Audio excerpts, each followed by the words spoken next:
Good morning class.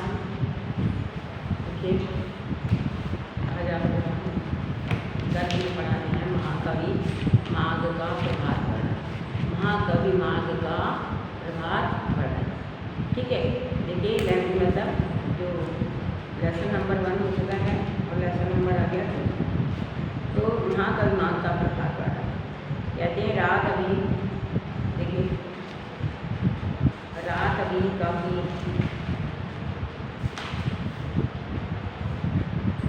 रात अब बहुत थोड़ी रह गई है, सुबह होने में की कसर है। जरा सप्तर्षि नाम के तारों को तो देखिए, सप्तऋषि नाम के तारों को तो देखिए, वो आसमान में लंबे पड़े हुए हैं। उनका पिछला भाग तो नीचे को ढका है और अगला भाग ऊपर। यहाँ उनके अधो भाग में छोटा सा ध्रुव तारा बहुत कुछ चमक रहा है। ध्रुव तारा उनके आधे भाग में चमक रहा है। सप्तऋषियों का आकार गाड़ी के जिस प्रकार से गाड़ी होती है उसके समान है। ऐसी गाड़ी के सदृश जिसका जुआ ऊपर को उड़ गया हो। और इसी से उनके वो ध्रुव तारा के दृश्य को देख करके श्री कृष्ण जी के बालपन की एक घटना याद आ जाती है। शिशु श्री कृष्ण को मारने के लिए एक बार गाड़ी का रूप बना करके सट्टासुर नाम का एक दानव उनके पास आया था। सट्टासुर नाम का एक दानव था, राक्षस उनके पास आया था। शिशु आया था और श्री कृष्ण के पालने में पड़े खेलते खेलते उसे एक ऐसी लात मारी कि उसके आघात से उसका अग्रभाग मतलब आगे का भाग होता है ऊपर को उड़ गया और पीछे का भाग जो था वो खड़ा ही रह गया। तो श्री कृष्ण उसके तले आ गए, उसके तले मतलब उसके नीचे आ गए। वही दृश्य इस समय सप्तऋषियों की अवस्थितिका है। वे तो कुछ ऊंचे उठे हुए से लंबे पड़े हैं और छोटा सा ध्रुव जो है उनके नीचे चमक रहा है। कहते हैं पूर्व दिशा रूपी स्त्री मतलब भगवान शिव। पूर्व दिशा रूपी स्त्री की शोभा, स्त्री की प्रभा उस समय बहुत ही बड़ी मालूम होती है जब वह हंसती रही है। वह सोचती है कि चंद्रमा ने जब तक मेरा साथ दिया तब तक वह मेरी संगति में रहा और तब तक वो दीप्ति नहीं रहा। इसकी दीप्ति भी खूब बड़ी, परंतु देखो वही आप पश्चिम दिशा रूपी स्त्री की तरफ जाते ही हीन दीप्त होकर पतित हो रहा है। इसी से पूर्व दिशा चंद्रमा को देते प्रभा के बहाने ईर्षा से मुस्कुराती रही है, परंतु चंद्रमा को उसके हंसी मजाक की कोई परवाह नहीं। वह अपने ही रंग में मस्त मालूम देता है। तो कहते हैं कि देखिए पूर्व दिशा रूपी स्त्री की शोभा, तो वो पहले तो इसमें लिखते हैं जैसे गद्यांश लिखने को आता है तो कहते हैं पूर्व दिशा रूपी स्त्री की शोभा। इसमें मतलब क्या लिखेंगे, प्रस्तुत गद्यांश संदर्भ में प्रस्तुत गद्यांश हमारी पाठ्य पुस्तक हिंदी के महावीर प्रसाद जी द्विवेदी द्वारा लिखित महाकवि माघ का प्रभात वर्णन नामक पाठ से लिया गया है। अच्छा, इसके बाद में आता है प्रसंग। कहता है द्विवेदी जी ने प्रातःकालीन दृश्य का बड़ा ही मर्मस्पर्शी वर्णन किया है। मतलब मर्मस्पर्शी मतलब होता है हृदय स्पर्शी। प्रस्तुत गद्यांश में महावीर प्रसाद द्विवेदी जी ने प्रातःकालीन दृश्य का बड़ा ही हृदय स्पर्शी वर्णन किया है। उनको बड़े ही कथा व्याख्यात्मक ढंग से और उनको मतलब बड़े ही व्याख्यात्मक ढंग से, कलात्मक ढंग से, है ना, पूर्व दिशा मतलब कहते हैं बड़ा ही व्याख्यात्मक ढंग से और कलात्मक ढंग से चंद्रमा के अस्त होने और सूर्य भगवान के उदित होने का वर्णन किया गया है। तो कहते हैं पूर्व दिशा को एक रूपवती स्त्री की उपमा दी गई है। लिखा है पूर्व दिशा रूपी स्त्री की शोभ प्रभा इस समय बहुत ही भली मालूम होती है, वह हंसी रही है। तो कहते हैं पूर्व दिशा को एक रूपवती स्त्री की तरह पूर्व दिशा रूपी स्त्री की तरह उपमा देते हुए द्विवेदी जी कहते हैं कि प्रातः काल में पश्चिम की ओर दीप्तिहीन होकर अस्त होते हुए चंद्रमा को देख करके, ठीक है ना, पूर्व दिशा में सूरज निकलता है और पश्चिम दिशा में अस्त होता है, तो कहते हैं पश्चिम दिशा में अस्त होते हुए, दिशाहीन होकर के अस्त होते हुए चंद्रमा को देख करके पूर्व दिशा रूपी जो स्त्री है उपहास पूर्ण से, मतलब वह हंस सी रही है। हंसना मतलब क्या होता है? उपहास करना, किसी का उपहास करना। तो कहते हैं उपहास पूर्ण दृष्टि से मुस्कुरा रही है और उसकी ये जो मुस्कुराहट है, और चंद्रमा के सोचती है कि चंद्रमा ने एक साथ जब तक मेरा साथ दिया तब तक वो मेरी संगत में रहा, और स्त्री की तरफ मेरी संगति में रहा, जब तक मेरा साथ दिया मेरी संगत में रहा तब तक उदित ही नहीं रहा। तो कहते हैं कि देखिए पूर्व दिशा रूपी जो स्त्री है, रूपवती स्त्री उपहासपूर्ण दृष्टि से मुस्कुरा रही है। उसकी यह मुस्कुराहट पूर्व में उषाकारी आभा फैला रही है। कहते हैं कि पूर्व दिशा रूपी स्त्री को रूप गर्विता पर आधारित, पूर्व दिशा रूपी स्त्री की रूप गर्विता पर आधारित, रूप गर्विता मतलब होता है कि रूप के ऊपर जिसको घमंड होता है, गर्व होता है, तो स्त्री है तो रूप गर्विता लिखा गया है।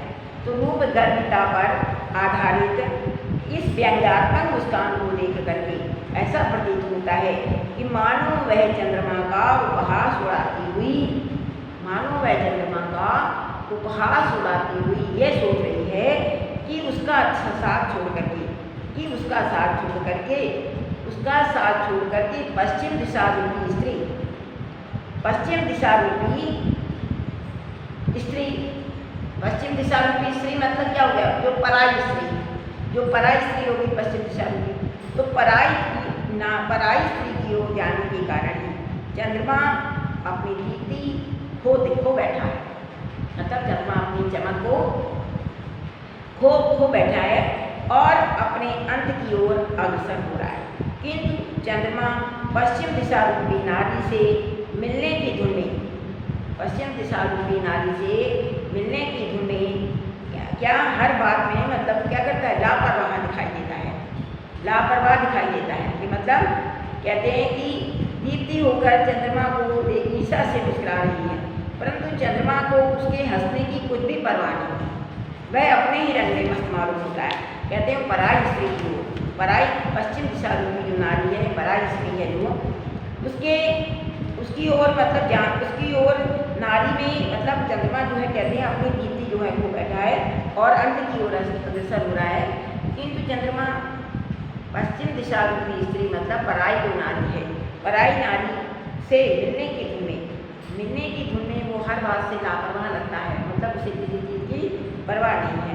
वह न तो पूर्व की ओर देख रहा है और न उसे अपने दीप्तिहीन होने की अनुभूति है, ठीक है, ना वो पूर्व की दिशा की ओर देख रहा है, ना उसको ये समझ में आ रहा है कि मेरी जो दीप्ति है, मेरी जो चमक है धीरे धीरे नष्ट होती जा रही है। वह निरंतर अपने कर्तव्य पथ की ओर बढ़ा जा रहा है। कौन सा कर्तव्य पथ की ओर बढ़ा जा रहा है। वह दिशा रूपी बधू के आकर्षण से अपने मार्ग से विचलित नहीं हो रहा है। दिशा रूपी जो बधू है, दिशा रूपी बधू के आकर्षण से वह क्या हो रहा है? वह अपने कर्तव्य मार्ग से विचलित नहीं हो रहा है, ठीक है। तो मतलब पूर्व दिशा रूपी जो स्त्री है उसको माना गया है, उसको क्या माना गया है? उसको माना गया है सूर्य, पूर्व दिशा रूपी स्त्री, और पश्चिम दिशा रूपी चंद्रमा माना गया, ठीक है। अब देखिए कहते हैं अस्त समाप्त होने के कारण, अस्त का समय होने के कारण उसका बिंब तो लाल है, उसकी मतलब जो परछाई आती है चारों तरफ तो लाल है, पर किरणें उसको पुराने कमल की नाल के कटे हुए टुकड़े के समान सफेद, स्वयं सफेद होकर भी बिंब की अरुणता के कारण, मतलब स्वयं सफेद भी हो गया है पर बिंब की अरुणता मतलब बिंब है उसका लाल, अरुण का मतलब होता है लाल, बिंब की अरुणता लाल पर के कारण वे कुछ लाल भी हैं। कुमकुम मिश्रित सफ़ेद चंदन के सदस्य उनकी लालिमा मिली हुई सफ़ेद किरणों से चंद्रमा पश्चिम दिग्बधू का श्रृंगार सा कर रहा है। ऐसा प्रतीत होता है कि मानो चंद्रमा जो है कुमकुम मिश्रित, कुमकुम क्या होता है, जो कुमकुम लगाया जाता है सिंदूर, और उसमें सफ़ेद चंदन मिलाकर के सफ़ेद किरणों से चंद्रमा पश्चिम दिग्बधू, पश्चिम दिग्बधू मतलब चंद्रमा का श्रृंगार सा कर रहा हो और उसे प्रसन्न करने के लिए उसके मुख पर चंदन का लेप सा समा रहा है। पूर्व दिग्बधू के द्वारा, पूर्व मतलब सूर्य के द्वारा किए गए उपहास की तरफ उसका तो ध्यान ही नहीं है कि सूर्य जो है उसका मतलब सूर्य दिशा जो स्त्री है उसका उपहास कर रही है। कहते हैं अब जब कमल शोभित होते हैं, जब कमल सुशोभित होते हैं तब कुमुद नहीं होते, और जब कुमुद शोभित होते हैं तब कमल नहीं होते हैं। तो दोनों की दशा बहुधा एक सी नहीं रहती है, परंतु इस समय प्रातःकाल दोनों में तुल्यता देखी जाती है, दोनों में तुलनात्मक। कुमुद बंद होने को है पर अभी पूरे बंद नहीं हुए हैं, उधर कमल जो होता है खिलने को होता है पर अभी पूरे खिले नहीं हैं। एक की शोभा आधी रह गई है और दूसरे की आधी ही प्राप्त हुई है, मतलब कुमुद जो है बंद होने को है और कमल खिलने को है, वो भी बंद नहीं हुए हैं और कमल खिलने में आधी रुकी और आधी रुकी, ठीक है ना। और कहते हैं एक की शोभा आधी रही है और दूसरे की अभी आधी ही प्राप्त हुई रहे भ्रमर भ्रमरे। सो अभी क्या कर रहे हैं, वो दोनों पर ही मर रहे हैं और गुंजालन के बहाने, गुनगुनाने के बहाने मान सा आवाज़, वे गुनगुनाने के बहाने दोनों ही के मतलब गुनगुनाने के बहाने दोनों ही के प्रशंसा के लिए पुकार। इसी से इस समय कुमुद और कमल दोनों ही समता को प्राप्त हो रहे हैं, मतलब दोनों ही समान प्राप्त हो रहे हैं। हमरे जो हैं उनके ऊपर भी गुंजायमान कर रहे हैं, उनके ऊपर भी मतलब गुंजायमान कर रहे हैं, और दोनों की क्या करें, दोनों के ही जो मतलब गुनगुनाते हैं तो उससे ये होता है कि दोनों के ही प्रशंसा के लिए गा रहे हैं। और इसी से कुमुद और कमल दोनों ही समता के मतलब बराबर समान भाव, दोनों ही समता को प्राप्त करें। सायंकाल जिस समय चंद्रमा का उदय हुआ उस समय वह बहुत ही लावण्य में था, मतलब एकदम से लाल था। क्रम से मतलब धीरे धीरे उसकी दीप्ति, उसकी सुंदरता और भी बढ़ गई, धीरे धीरे उसकी मतलब चमक और उसकी सुंदरता और भी बढ़ जाती है। वह ठहरा रसिक आदमी कौन होता है, रसिक जो मतलब किसी के प्रति आकर्षण में बधा होता है, वह ठहरा रसिक। उसने सोचा वह इतनी बड़ी रात वहीं कैसे कटेगी, रात इतनी बड़ी कटेगी कैसे आखिरकार। लाओ खिली हुई अपनी नवीन कुमुदनियों के साथ हंसी मजाक करने, नई नई जो कोपलें खिलती हैं लाओ उनके साथ हंसी मजाक करने आखिरकार कटेगी कैसे। तो उसने क्या किया, अत्यंत वह उनकी शोभा के साथ में हास परिहास करके उनका विकास करने लगा, उससे हंसी मजाक करने लग गया। इस तरह खेलते कूदते सारी रात बीत गई। वह थक भी गया, शरीर पीला पड़ गया और समस्त क्या लिखा है, शरीर पीला पड़ गया, कर श्रस्त मतलब किरण जाल शिथिल हो गए। इससे वह दूसरी दिगांगना पश्चिम दिशा की ओर में वो जा गया। वह शायद उसने इसलिए किया कि रात भर के जागे हैं, लाओ उसकी गोद में आराम से हम जा कर के सो जाएं। रात पूरी रात जागे हैं तो आज हम आराम से जा कर के सो जाएं।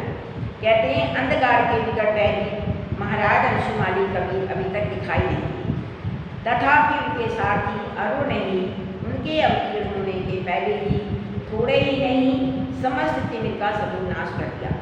बात यह है कि जो प्रतापी पुरुष अपने तेज से शत्रुओं का पराभव करने की शक्ति रखते हैं उनके अग्रगामी सेवक भी कम पराक्रमी नहीं होते। स्वामी को श्रम न देकर वे खुद ही उनकी विपक्षियों का उच्छेद कर डालते हैं। इस तरह अरुण के द्वारा अखिल अंधकार का तिरुभाव समाप्त होते ही बेचारी रात पर आफत आ गई। इस दशा में वह कैसे ठहर सकती थी, निरुपाय होकर के वो भाग चली। तो कहते हैं कि देखिए अंधकार के विकट बैरी अंशुमाली अंधकार के विकट पैरी महाराज अंशुमाली अभी तक दिखाई नहीं रहेंगे। कहते हैं अंधकार का जो विनाश करते हैं, अंधकार का विनाश कौन करता है? भगवान सूर्यदेव। तो अंधकार का विनाश करने वाले सूर्यदेव के उदित होने से पूर्व ही आकाश में सर्वत्र लालिमा छा गई। मतलब लिखा है अंधकार के विकट पैरी महाराज अंशुमाली अभी तक दिखाई नहीं देंगे, तथापि उनके साथ ही अरुण ने उनके भीड़ होने के पहले ही थोड़े ही समय में समस्त दिव्य का समूह नाश कर दिया। कहते हैं अंधकार के विकट पैरी मतलब महाराज सूर्य जो थे अभी तक दिखाई भी नहीं दिए थे, सूर्य के उदित होने से पूर्व ही, मतलब कहते हैं अंधकार का जो विनाश करता है, अंधकार के विकट पैरी महाराज सूर्य जो है अभी तक दिखाई भी नहीं दिए थे, पर उनके जो सारथी है मगर उनका सारथी अरुण मतलब क्या होता है? जो लाल रंग में होता है, उनके प्रकट होने से पहले क्या होता है? पहले लाल लाल थोड़ी सी पूर्व दिशा में किरणें दिखाई देती, पूर्व दिशा लाल लाल सी रंग की दिखाई देने लग जाती है। इससे कि यह पता चल जाता है कि अब सूर्य निकलने वाला है। तो कहते हैं कि अंधकार जो था मतलब सर्वत्र लालिमा छा गई है, और जो अंधकार जो था वह भी होकर के भागने लगा है, मतलब सूर्यदेव निकलने लगे हैं और वो भागने लगा है। सूर्योदय से पूर्व ही उनका जो सारथी है अरुण उपस्थित हो गया है, और उसी से उसने क्या किया है? जगत के संपूर्ण अंधकार को उसने नष्ट कर दिया है। सूर्योदय से पूर्व ही उसका सारथी अरुण उपस्थित होकर के उसने सारे अंधकार को नष्ट कर दिया है। अपनी बात की व्याख्या करते हुए लेखक ने बताया है कि शक्तिशाली और तेजस्वी जो व्यक्ति शक्तिशाली होते हैं, ये तेजस्वी होते हैं और पराक्रमी होते हैं, शक्तिशाली होते हैं और वीर होते हैं। वे क्या करते हैं? अपने स्वामी के उदित होने से पूर्व, अपने स्वामी के आने से पूर्व ही वे क्या करते हैं? अपने स्वामी को कष्ट न दे करके वे बहुत से काम स्वयं ही कर देते हैं, और सूर्य के सारथी अरुण के समान, मतलब वो सूर्य के सारथी जो है अरुण के समान, मतलब जो लाल रंग होता है, लाल रंग उनका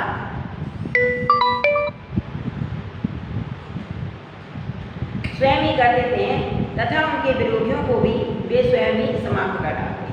इस प्रकार से सूर्य के आगमन से पूर्व ही उनके सारथी संपूर्ण अंधकार को उन्होंने पराजित कर दिया। अंधकार के पराजित होने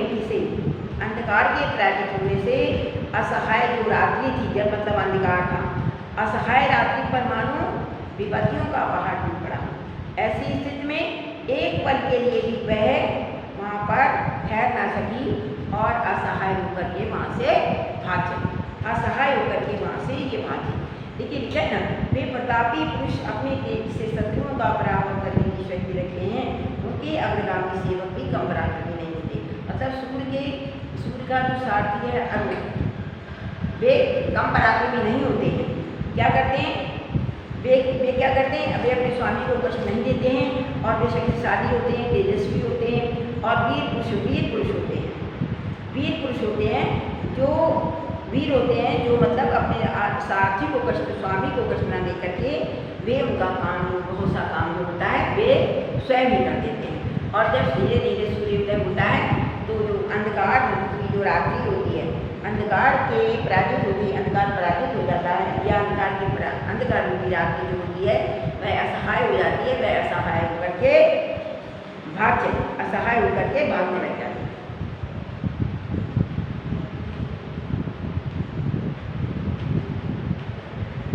अब वह असहाय होकर के भाग चली। वह रह गई दिन और रात की संधि, मतलब जब दिन अस्त होता है और रात स्टार्ट होती है, अर्थात प्रातःकालीन संध्या। सो अरुण कमलों को ही आप इस अल्पवयस्क सुता संध्या के लाल लाल और अतिशय कोमल हाथ पैर समझिए। मतलब कहता है अरुण कमलों ही को मतलब अरुण माने लाल, कमलों को ही आप इस अल्प मतलब कम होते सुधा सदस, सुधा मतलब सुधा सदस मतलब गर्दन के रस, संध्या के लाल लाल और अतिशय कोमल हाथ पैर समझिए। सधुप मालाओं से छाए हुए नील कमलों की काजल लगी हुई उनकी आंखें जानी, पक्षियों के कल कल शब्द को ही उनकी तोतली बोली समझी। और ऐसे में संध्या ने जब देखा कि रात इस रूप से जा रही है, संध्या ने जब देखा कि रात इस रूप से जा रही है, तब पक्षियों के कोलाहल के बहाने ये कहती हुई कि अम्मा मैं अभी आती हूँ, वह भी उन्हीं उसी के पीछे दौड़ी। अंधकार गया, अंधकार समाप्त हो गया, रात चली गई, प्रातःकालीन संध्या भी चली गई। विपक्षी दल के एकदम ही पैर ही मर गए। तब रास्ता साफ देख कर कि वासर विधाता भगवान भास्कर में निकल जाने की तैयारी। रास्ता साफ हो गया, वासर, वासर माने होता है दिन, दिन विधाता है। दिन कब निकलता है? जब सूर्य निकलते हैं। तो भगवान भास्कर ने निकल जाने की तैयारी की। सूर्य देवता ने सोचा कि चलो अपने हम लोग हम निकलते हैं। पुलिस पहाड़ी इंद्र की पूर्व दिशा में नए सोने के समान उनकी पीली पीली किरणों का समूह छा गया। कहते हैं इंद्र की पूर्व दिशा में, पूर्व दिशा में मतलब सूर्य के द्वारा जब सूर्य उदय हुआ तो सूर्य की जो किरणें जो थी, पीली पीली जो किरणें थी, उनका चारों तरफ समूह जो था, पीली किरणों का समूह चारों ओर छा गया। उनके इस प्रकार आविर्भाव से मतलब उनके इस प्रकार के निकलने से एक अजीब सा दृश्य दिखाई देने लगा। आपने बड़वा नल का नाम तो सुना ही होगा। बड़वा नल में होता है दावा जंगल की आग, बड़वा नल में होता है दावा नल, दावा नल में होता है जंगल की आग। कहते हैं यह एक प्रकार की आग होती है जो समुद्र के जल को ही जलाया करती है। बड़वा नल नहीं, दावा नल में होता है जंगल की आग और बड़वा नल में होता है समुद्र की आग, है ना। बड़वा नल में होता है समुद्र की आग और दावा नल में होता है जंगल की आग। तो बड़वा नल जो समुद्र के जल को जलाया करती है, सूर्य के त्रिभुवन को भस्म करके डालने के इरादे से समुद्र के ये ऊपर उठाई। धीरे धीरे दीननाथ का बिंब क्षितिज के ऊपर आ गया, मतलब दोपहर हो गई और सूर्य जो थे भगवान सूर्य जो था सीधा हो गया। तब एक और ही प्रकार के दृश्य के दर्शन हुए। ऐसा मालूम पड़ा जैसे सूर्य का एक बिंब बहुत बड़ा घड़ा है और दिग्बद में जोर लगा करके समुद्र के भीतर से उसे खींच रही है। मानो सूर्य जो है कैसा है, मानो सूर्य जो है एक बहुत बड़ा घड़ा है और चारों तरफ जोर लगा करके समुद्र के भीतर से मतलब समुद्र के भीतर चला गया है और लोग उसे खींच रही हैं। सूर्य की किरणों ही को आप लंबी लंबी मोटी रस्सियाँ समझ लीजिएगा, उन्हीं से उन्होंने बिंब को बांध सा दिया है और खींचते वक्त पक्षियों के कलरव के बहाने यह कह कर शोर मचा रही है कि खींच लिया है, कुछ ही बाकी है, ऊपर आना ही चाहता है, जरा और जोर लगाना। देखिए इसमें लिखा है कि जैसे जैसे सूर्य मतलब ये समझिए कि सूर्य का जो बिंब है बहुत बड़ा घड़ा है और खींचते वक्त पक्षियों के कलरव के बहाने और जो पक्षियों के कलरव के बहाने वे कह के शोर मचा रही है कि खींच लिया है, मतलब सूर्य की जो किरणें कुछ ही बाकी है, ऊपर आना ही चाहता है, जरा जोर लगाना। ठीक है ना। तो मतलब सूर्य जो था समुद्र में सीधा गया और सूर्य की जो किरणें हैं, किरणों को समझ लेते हैं रस्सी समझ लेते हैं और पक्षियों के जो कलरव होता है वो क्या ऊँची आवाज़ है, शोर मचा के खींच लिया है, ये मतलब पक्षियों का कलरव। और खींचते वक्त पक्षियों का कलरव दिखाई देता है और कुछ ही बाकी है, ऊपर आना ही चाहता है, जरा और थोड़ी से जोर लगाना। तो कहते हैं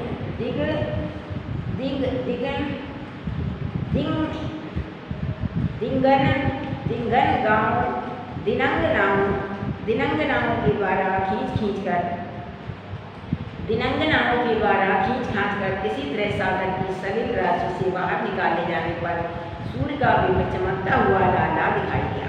जब मतलब समुद्र से जब वो बाहर निकला तो सूर्य जो था लाल, पूरे लाल रंग का ही दिखाई दिया। कहते हैं अच्छा बताइए तो सही, ये इस तरह का क्यों है? हमारी समझ में तो यह आता है कि सारी रात पयोनिधि के पानी के भीतर, पयोनिधि माने सागर, समुद्र के पानी के भीतर जब वह पड़ा हुआ था, समुद्र के पानी के भीतर जब वो पड़ा हुआ था, तब वह बड़वाग्नि की ज्वाला ने इसे तपाकर खूब दहकाया। बड़वाग्नि मतलब कहते हैं जो समुद्र की आग, जो समुद्र के जल को भी जलाया करती है, जो समुद्र के जल को जला देती है, तो बड़वाग्नि की ज्वाला ने इसे तपा करके खूब दहका दिया। और खूब दहका दिया तभी तो खैर मंदिर के जले हुए कुंडे के अंगार के सदस्य लालिमा लिए हुए यह इतना शुभ दिखाई दे रहा है। मतलब जो सूर्य है वो लालपन में दिखाई दे रहा है, क्योंकि मतलब आग ऐसी है जो समुद्र के जल को भी जला देती है। तो उसके अंदर से जब सूर्य निकला तो कैसा था? खूब लालिमा लिए हुए शुभ दिखाई दे रहा है। लालिमा मतलब लाल रंग जो होता है शुभ संकेत होता है, शुभ दिखाई देता है। अन्यथा आप ही कहिए कि इसके इतने अंगार और होने का क्या कारण हो सकता है? बताइए इसके और अंगार जो होते हैं लाल रंग के होते हैं, इतनी तेजी से जो तप रहे हैं उसके और होने का कारण क्या है? कहते हैं सूर्यदेव की उदारता और न्यायशीलता तारीफ के काबिल है। तारीफदारी उसे छू तक नहीं गई, पक्षपात की तो उसे गंध तक नहीं। देखे उदय तो उसका उदयाचल पर हुआ, पर क्षण भर में उसने अपने निकिरण कला को पर्याप्त के शिखर पर, पर्वत के शिखर पर रही सभी पर्वतों के शिखरों पर फैलाकर वो सबकी शोभा बढ़ा दी। उनकी इस उदारता के कारण ऐसा मालूम होता है जैसे सभी भूधरों ने अपने शिखरों को, अपने मस्तकों को पर दोपहरिया के लाल लाल फूलों के मुकुट धारण करते हैं। सच है दयाशील सज्जन अपने चारों चरणों से अपने ही देश को नहीं अन्य देशों को भी आप्लावित कर देते हैं।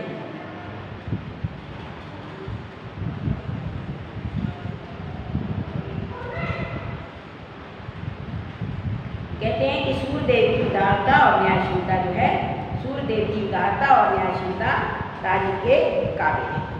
तो सूर्यदेव जी जो हैं उदार स्वभाव वाले, सूर्यदेव जी जो हैं उदार स्वभाव वाले हैं और न्यायप्रिय हैं। वे सभी के लिए समान रूप से हितकारी हैं। सूर्यदेव की उदारता और न्यायशीलता, कहते हैं सूर्यदेव जब उदित होते हैं तो ऐसा नहीं है कि वो एक ही जगह पर अपनी सूर्य की किरणों बिखेरते हैं, एक ही जगह पर नहीं बिखेरते हैं। कहाँ बिखेरते हैं? वो पर्वतों पर, शिखरों पर, छोटे छोटे घरों में, गुफाओं में, कंदराओं में, छोटे से छोटे घर में, छोटी से छोटी जगह पे भी जाकर के वो अपनी किरणों को बिखेर देते हैं।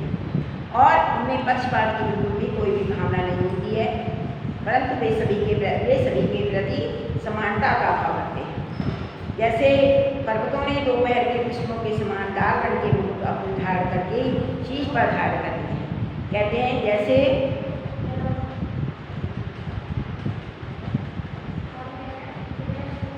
सभी भूधरों ने अपने शिखरों मस्तकों पर दोपहरिया के लाल लाल फूलों के मुकुट धारण कर लिए हैं।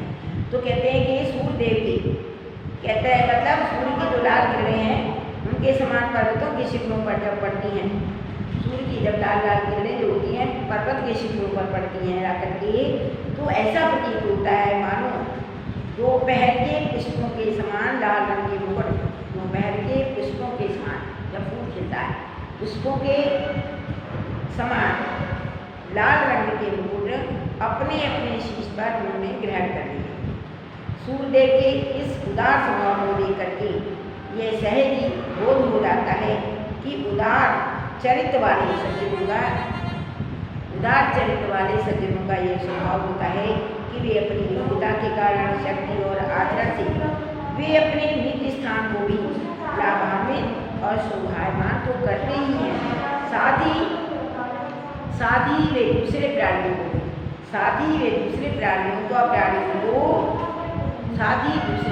का वे समान भाव से कल्याण भी करते हैं।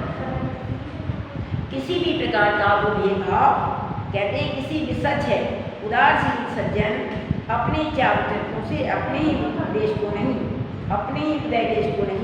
अन्य देशों को भी अव्यापित करते हैं।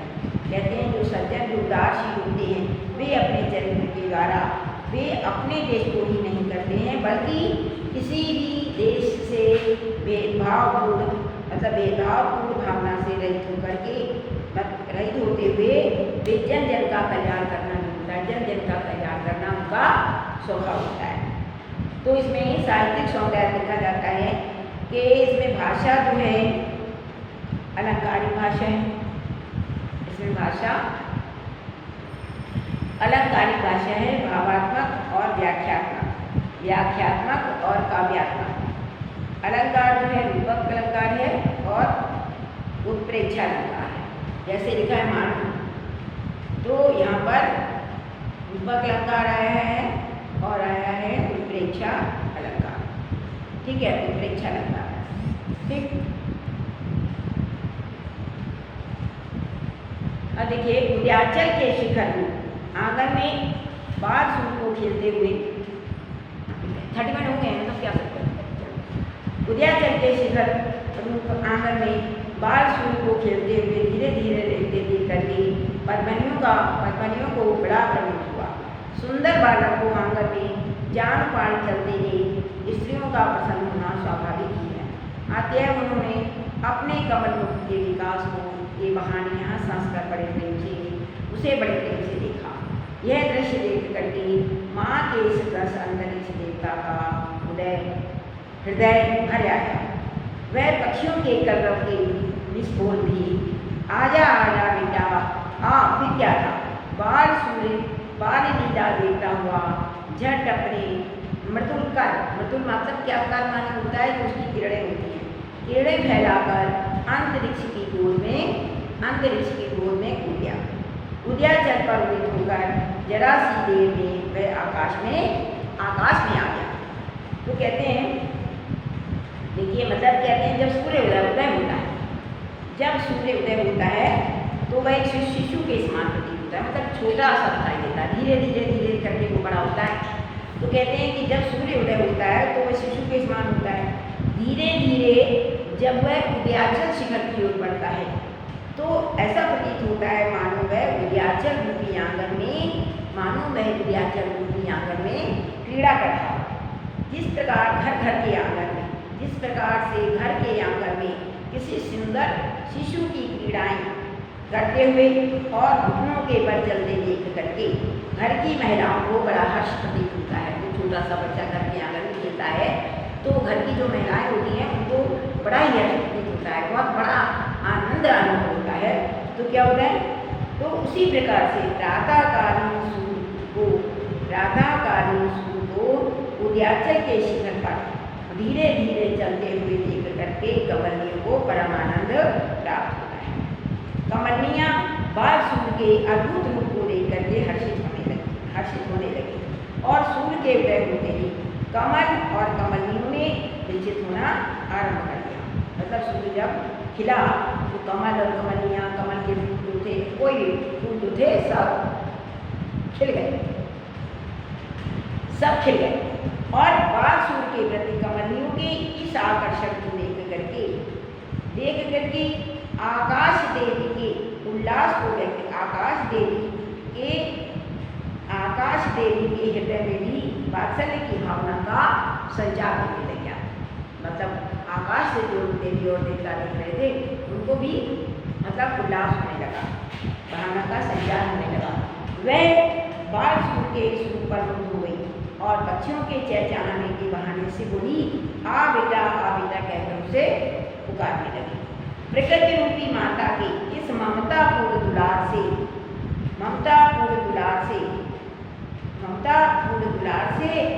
जो थे वे मतलब